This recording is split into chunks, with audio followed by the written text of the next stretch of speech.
Again, when that sprayer guy comes back, he might just be going off the top end. Oh.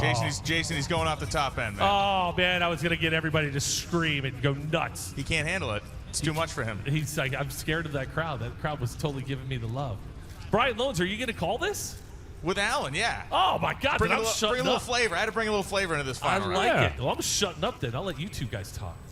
I'm like the old bones in the beef stock. You got to boil me a little bit, then the flavor comes out. Yummy. I think he may have got boiled last night at a trip through the zoo. Well, man, this is going to be awesome. Kris Thorne and Stevie Fast. They have been, Stevie has certainly been talking a good game. And Kris, I like Kris, talk to my car.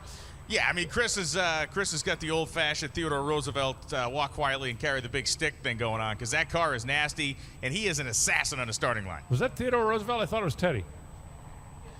Yeah, man, I know. I know 7th grade was the toughest 4 years of your life. I understand all that. But for Stevie Fast, got the screwblower on it this weekend.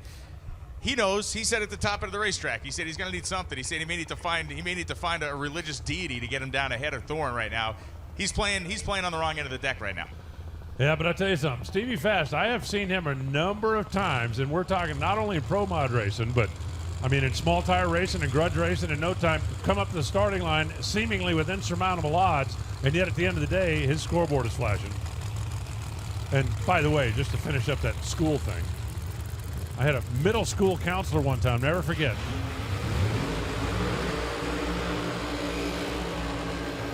Mr. Reinhardt, what do you think you're going to be when you graduate from high school? And I said, I don't know, probably 35, 40. Both burnouts complete, the cars come back. You mentioned Stevie Fast's innate ability to stand on it in the moments that count. Been able to watch him do it on the NHRA stage, been able to watch him do it in the outlaw and small tire drag racing stage. The big problem he has here, even in doing that, is that Kris Thorne is relentless on the starting line. He is one of the most aggressive leavers I think we've seen in this class in years. And yes, he has turned on some red lights, but this guy is 00 in teens more often than he isn't. Do you expect to see any staging games up here? None. Kris Thorne has absolutely nothing to gain by that, and I think Stevie has nothing to gain by it either. I've never seen Thorne rattled. Thorne has taken them all on this season. He has seen Ricky Smith. He has seen Stevie Fast, so I don't know if anybody can throw him a curveball he hasn't seen yet. Well, I do see Phil Schuler down there on the starting line, like switched into an incognito shirt, but he is hanging out down there with Stevie Fast, who he spent a lot of time working for. Can you be incognito when you're 7.5 feet tall? Oh, come on now. Yeah, when you're in the middle of that entire Bahrain 1 sea of people, I would be willing to wager Sheikh Abdullah is up tonight on the other side of the world because he does love following along and paying attention to his pro mods. He was a happy man last week when Justin Bond won. He'll be happy here, too, if Steve can figure out a way to get in front of Kris Thorne. The guy with the best car, no question, is in the left lane. A lot of redemption on Kris Thorne's side of the racetrack this season. Jamie Miller, the crew chief, has been stymied at NHRA drag racing. They've won a slew of races. Kris Thorne himself had been stymied. That car is the car that he took upside down into the sand trap at the U.S. Nationals a few years, and it is running like a Swiss watch. He fixed it, though, right? Yes. Okay, thank you. We are pre-staged. Let's see if we have any gamesmanship on the starting line. The richest single run in NHRA Pro Modified history, and they are going to wait each other out. Oh, Kris. Steve goes in. He's ready. Thorne's in. Oh, hang on, Stevie. Oh, no.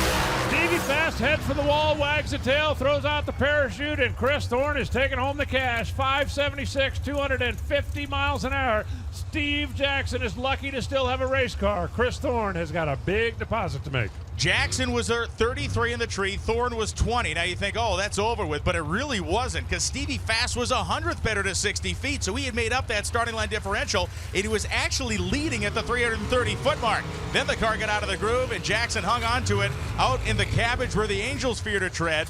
Thankfully, he was able to hang on to it. The front end was up in the air past 330 feet. The car pitched sideways. It wagged the tail a couple times, and Kris Thorne wins. Kris Thorne's going to take home the big cash, and he'll come back tomorrow and try to whoop them all again in the Fuel Tech NHRA Pro Modified Series. Thank you very much to the folks at D-Wagon for putting up the cash. Thank you to all the drivers who bought in on, hey, let's have some fun, let's do something goofy, and let's make something out of this.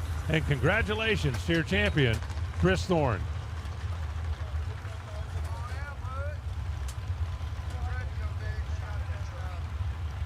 Listen up in the pits. Oh, attention to pits. Comp Eliminator Top Sportsman, need you please. Comp Eliminator, Top Sportsman to the lane. Super Comp rolling at you. Chad Covert left side, holding Larice in the right side. Larice all the way in here from Louisiana.